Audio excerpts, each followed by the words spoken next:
They were 300,000 people looking for a new home. But Caesar needed a war to secure his power.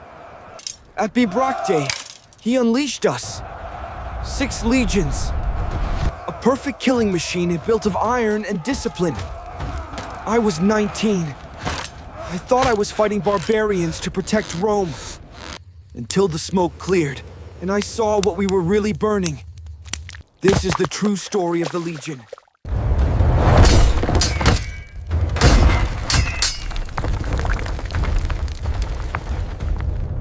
I never asked for glory. I just wanted to survive.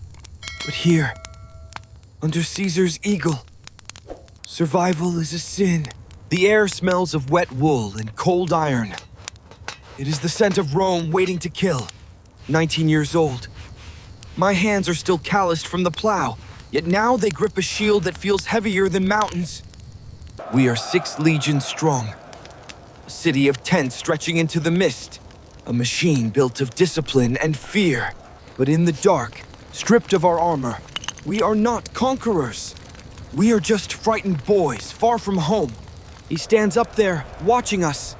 Gaius Julius Caesar. To him, we are not men with names. We are merely bricks in the monument he is building for himself. Steps on his ladder to absolute power. The Helvetii are out there. 300,000 souls. Rome calls them barbarians. I call them desperate. The sun will rise soon. And when it does, the silence will end. The harvest of steel will begin. The scout returns, his horse foaming at the mouth. Fear is contagious. I see it spreading through the ranks like a plague. Then, the vibration.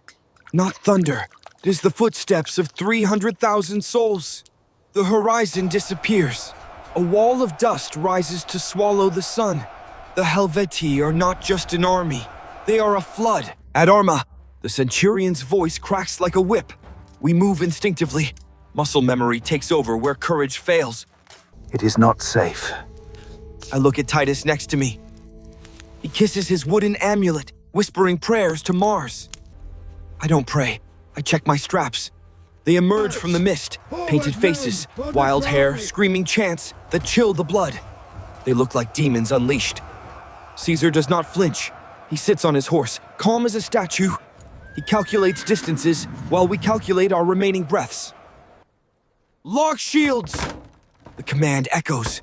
We slam together, shoulder to shoulder. The waiting is worse than dying. Sweat stings my eyes. My knuckles turn white, gripping the heavy wooden shaft of the pilum. Ready, pilums! The gap closes. 50 paces. 40. This is the moment where boys die and ghosts are born. The flood breaks the dam. They charge. A tsunami of flesh and iron, rushing to crush us against the rocky hillside. I take one last breath of dusty air. I look at the gray sky. It might be the last thing I ever see. Their war cry hits us before their bodies do. A wave of sound that rattles my bones inside my armor. Hold! Position! Not yet. We must wait until we see the whites of their eyes. Discipline is our shield. 20 paces. They are screaming. I am silent. I have no words left. Only the weight of the iron in my hand. Release! Thousands of pilums whistle through the air like angry iron birds seeking to nest in wood. Their front line stumbles. The heavy pilums drag their shields down, pinning their arms. They are vulnerable now. Draw swords. The metal hiss of 6,000 gladii leaving their scabbards at once rings clearer than any bell. We charge. Not a run, but a rhythmic stomp. The machine moves forward to grind the meat into dust. Collision. Shield meets body. The air is knocked out of my lungs. The world spins. I am just a cog compressed. I don't see faces. I see axes swinging. I see tattoos. I block. The wood of my shield screams in protest. The man in front of me falls. Not dead, just slipped.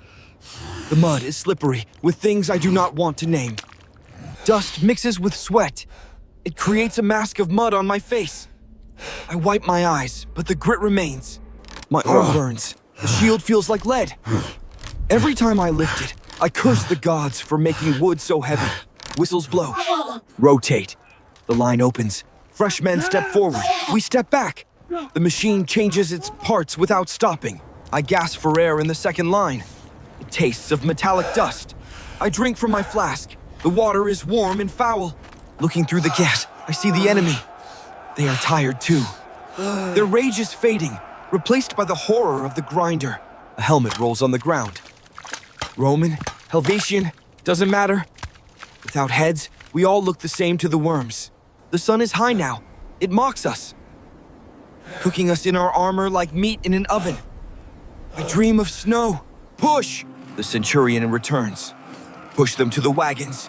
We summon the last ounce of strength. The machine surges. I hit with the shield boss. Punch. Crunch. Someone falls back. The wall of wild men begins to crack. They are dropping weapons. Fear has overcome hate. The eyes that wanted to kill me are now looking for an escape. It starts as a trickle, then a stream. They turn their backs. The most dangerous thing to do against Rome. Pursue. The disciplined walk turns into a hunt. We step over the fallen. I try not to look down. They run towards the hill. Towards their families. Their fortress of wagons. They think they will be safe there. My heart is still hammering, but the immediate danger is gone. Now comes the grim part. The cleaning. We march up the hill. The sun is setting, painting the sky in blood, matching the ground beneath our boots. No cheers, no victory songs. Just the heavy breathing of thousands of men who survived another day in hell. Before us lies the wagon fort. I hear crying, not from warriors, but from those waiting for them. Caesar wants total victory. And total victory means no one is left to carry a sword against Rome ever again. We reach the wagon fort, a wall of wood against the dying sun. The battle cry is gone, replaced by wailing. Burn it. The order is cold. I light a torch. My hands do not shake anymore. They are numb.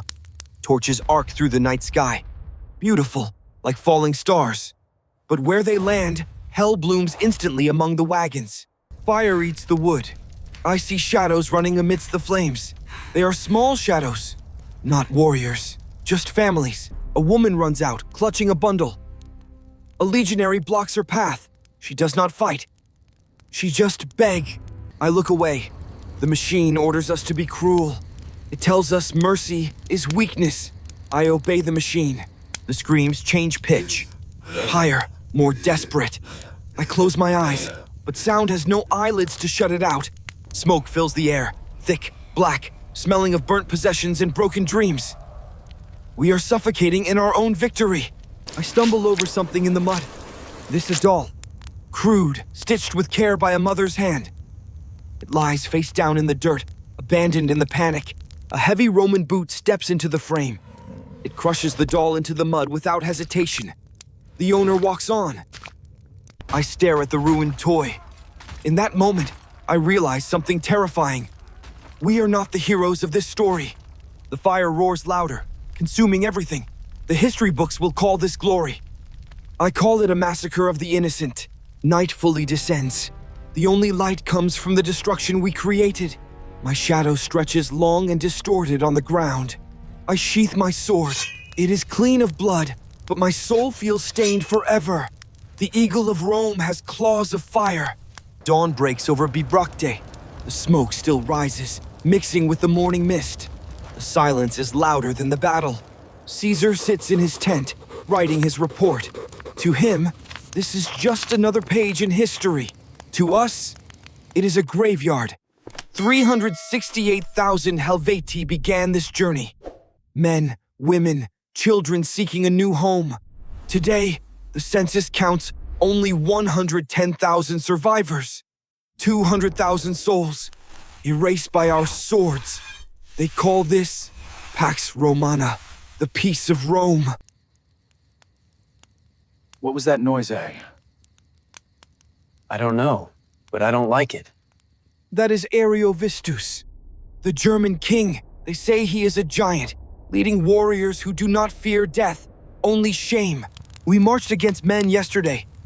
Tomorrow, we march against monsters. And I fear I am becoming one of them. This is Marcus, legionary of the 10th, and my war has only just begun.